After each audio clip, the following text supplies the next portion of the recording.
क्या किया यहाँ पे कि प्रीपोजिशन को दो अलग अलग वर्ड में है सो तोड़ दिया है, ठीक है, अलग अलग कर दिया है।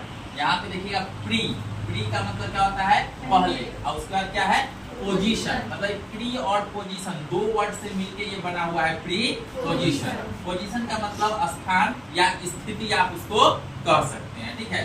देखिए ये प्रीपोजिशन को हम क्यों तोड़े हैं आपको, ताकि आसानी से समझ में आए कि प्रीपोजिशन है सो क्यों प्रयोग में लाया जाता है और कहाँ पर लाया जाता है।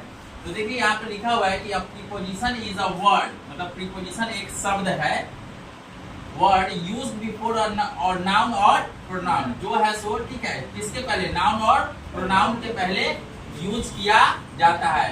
वर्ड यहाँ पे हम डैट लिख देते हैं, डैट यहाँ पे मिसिंग हो गया है, ठीक है। That use before a noun और प्रोनाउन, ठीक है, जो नाउन और प्रोनाउन के पहले प्रयोग में लाया जाता है। टू शो इट्स रिलेशन, मतलब शो इट्स रिलेशन मतलब नाउन और प्रोनाउन का संबंध है सो दर्शाने के लिए वाक्य में, ठीक है, मतलब वाक्य में नाउन और प्रोनाउन का संबंध जो है किससे है, इसी चीज को दर्शाने के लिए है सो इसका प्रयोग किया जाता है, प्रीपोजिशन का प्रयोग किया जाता है, ठीक है। ऐसे देखिए हम हिंदी में भी लिख दिए हैं, क्योंकि बिहार में जो है सो बच्चों के लिए इंग्लिश सीखना काफी टफ होता है, इसलिए है सो अक्सर देखिए आप कि यहाँ बिहार में जो है इंग्लिश भी हिंदी में ही पढ़ाया जाता है, इंग्लिश भी हिंदी में ही पढ़ाया जाता है, ताकि बच्चा सबको ज्यादा समझ आए। नहीं तो बहुत जगह जाइएगा सीबीएसई वाले बच्चे सबको देखिए तो वहाँ पे है सो हिंदी के बुक में भी है सो आपको हिंदी का जो शब्दार्थ रहेगा वो इंग्लिश में लिखा हुआ रहता है, ठीक है।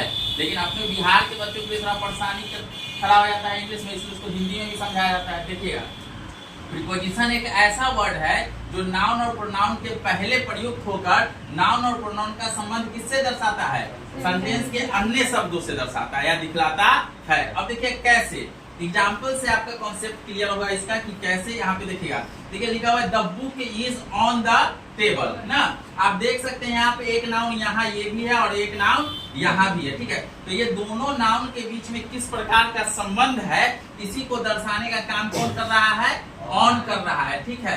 ऑन जो है यहाँ पे एक प्रीपोजिशन वर्ड के रूप में प्रयोग में लाया जा रहा है। तो यहाँ पे देख सकते हैं आप the book is on the table, मतलब यहाँ पर किस प्रकार का संबंध है टेबल और बुक के बीच में, संबंध यह है कि टेबल के ऊपर क्या है, बुक है, किताब है, इसी को है सो ऑन है सो बता रहा है यहाँ पे। उसी तरह से the pen is in the ink pot, the pen is in the ink pot मतलब दवात, दवात जो दवात जिसमें इंक रखने वाला होता है, ठीक है।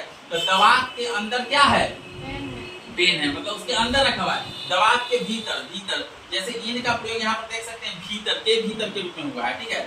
आगे the cat is under the table, under the table मतलब जैसे आप देख सकते हैं आप लोग बैठे हुए तो उसके नीचे का भाग, ठीक है, टेबल का भाग, ठीक है। आप लोग देख सकते हैं बेंच डेस्क पे बैठे हुए ना, द डेस्क के अंडर द डेस्क, ठीक है। जैसे हम बोलेंगे the book is under the desk मतलब किताब जो है डेस्क के नीचे है, ठीक है। लेकिन जैसे देखिए यहाँ ऊपर है ना, तो यहाँ पर क्या बोलेंगे, the book is on the desk, जैसे यहाँ बोले है ना कि the book is on the table, उसी तरह से।